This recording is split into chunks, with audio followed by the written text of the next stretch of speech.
bibir digulung sambil ikat sepatu. Assalamualaikum warahmatullahi wabarakatuh. Anak-anak Ustadz yang soleh-soleha, apa kabarnya hari ini? Insya Allah anak-anak Ustadz beserta ayah bundanya dalam keadaan sehat walafiat. Amin ya robbal alamin. Anak-anak Ustadz yang soleh dan soleha, hari ini kita akan kembali belajar pendidikan agama Islam dengan materi beriman kepada malaikat Allah, yaitu pada KD 3.4, memahami makna iman kepada malaikat Allah berdasarkan pengamatan dirinya dan alam sekitar. Namun anak Ustaz, sebelumnya mari kita awali dengan berdoa. Bismillahirrahmanirrahim. Rabbi zidni ilma warzuqni fahma. Amin ya rabbal alamin. Anak-anak Ustaz yang soleh dan soleha, sebelum kita masuk ke materi, Ustaz mau tanya dulu, iman kepada malaikat termasuk rukun iman yang keberapa? Iya benar, termasuk rukun iman yang kedua. Terus Ustaz tanya lagi yang berikutnya, yang kedua, ada berapa malaikat yang wajib kita ketahui? Iya benar, ada 10 malaikat. Nah baik anak Ustaz, kita masuk ke materi. Poin pertama, kita akan belajar tentang bahwa malaikat itu adalah makhluk goib. Ada yang tahu nggak anak Ustaz, makhluk goib itu makhluk apa? Iya benar, makhluk goib itu adalah makhluk yang tidak bisa dilihat oleh mata zohir. Jadi makhluk goib itu tidak bisa kita lihat anak Ustaz, seperti Allah kita tidak bisa lihat, malaikat, termasuk juga jin dan setan kita tidak bisa melihat karena mereka adalah makhluk goib, dan pasti makhluk goib itu ada. Anak-anak Ustaz yang soleh dan soleha, dari mana kita tahu bahwa malaikat itu pasti ada? Nah contohnya kayak gini, anak-anak Ustaz tidak berani berbohong kepada ayah bunda, tidak berani berbohong kepada ustadz dan ustazah. Nah itu termasuk bahwa anak-anak ustadz percaya bahwa setiap perkataan itu ada yang mencatatnya. Kalau perkataan itu baik, dicatat pahala. Kalau perkataan itu bohong atau tidak baik, maka akan dicatat sebagai dosa. Anak-anak Ustaz sudah paham sampai di sini tentang malaikat adalah makhluk goib? Iya. Yang kedua, kita akan belajar nama-nama malaikat Allah beserta tugasnya. Baik anak-anak Ustaz, tadi anak-anak Ustaz sudah menjawab yang wajib kita ketahui malaikat itu ada 10. Dan sebenarnya malaikat itu banyak anak-anak Ustaz. Tapi yang wajib kita ketahui, yang harus kita ketahui ada 10. Yang pertama, Nana Ustaz, malaikat Jibril. Nah, malaikat Jibril ini asistennya Nabi Muhammad, asistennya Rasulullah, Nabi kita. Apa tugas malaikat Jibril ini, Nana Ustaz? Menyampaikan wahyu Allah kepada para nabi dan para rasul untuk disampaikan kepada umat para nabi dan rasul tersebut. Ya.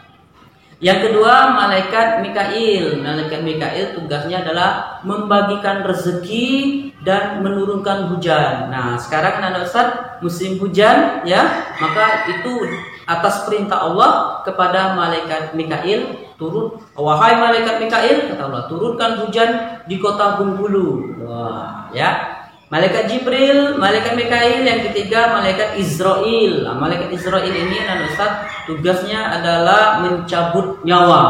Nah, jadi anak Ustaz apabila ada orang yang meninggal, maka itu tugasnya dari malaikat Israel. Yang keempat adalah malaikat Israfil. Apa itu? Apa tugasnya anak Ustaz? Malaikat Israfil yaitu meniup sangkakala kiamat. Nah, jadi anak Ustaz nanti sebelum kiamat itu akan ditiup trompet kalau bahasa Ustaz belajar dulu, atau sangkakala kiamat ditiup, maka itu tugasnya adalah malaikat Israfil. Malaikat Jibril, malaikat Mikail, malaikat Israil, malaikat Israfil. Nah, yang berikut adalah malaikat Rokib. Apa malaikat Rokib ini? Tugasnya mencatat amal baik. Nah, jadi anak-anak Ustaz, kalau tadi sholat subuh maka dicatat oleh malaikat Rokib sebagai pahala.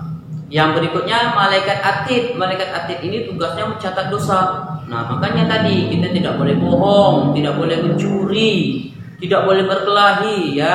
Kalau kita sering mencuri, sering berbohong, sering berkelahi, maka akan dicatat oleh malaikat. Siapa tadi yang Ustaz? Iya, malaikat Atid. Malaikat Jibril, Mikail, Israil, Israfil, Rokib, Atid, terus berikutnya Munkar dan Nankir. Nah, anak-anak Ustaz, Munkar dan Nankir ini anak-anak Ustaz, dia adalah tugasnya menanyai atau menanyakan manusia atau mayat di dalam kubur.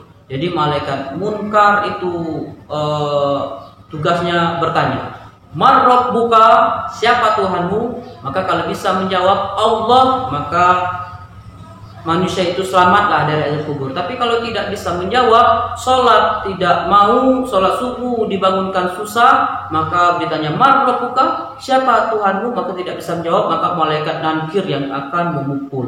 Nah, jadi anak-anak Ustaz harus rajin sholat ya, biar tidak dipukul nanti dalam kubur oleh para malaikat Allah. Nah, berikutnya ada malaikat Ridwan. Nah, malaikat Ridwan ini anak-anak Ustaz penjaga pintu surga.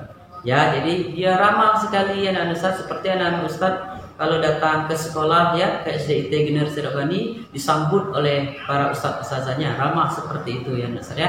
Yang ke-10 yang terakhir adalah malaikat Malik, yaitu tugasnya menjaga pintu neraka.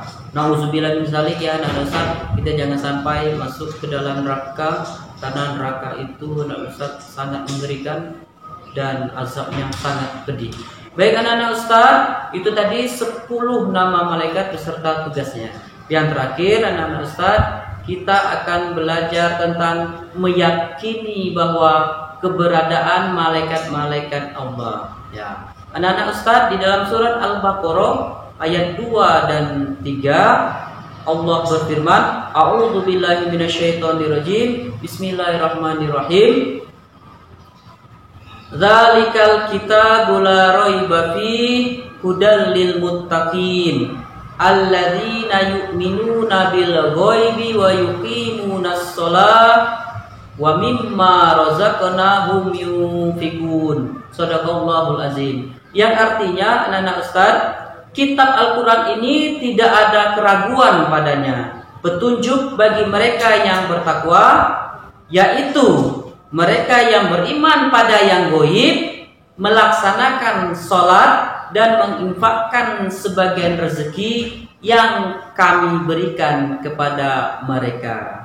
Nah, anak-anak Ustaz, bahwa walaupun kita tidak bisa melihat malaikat, sekali lagi Ustaz tegaskan bahwa malaikat itu pasti ada, dan malaikat itu ada, sebenarnya ada bersama kita, ada di sekitar kita.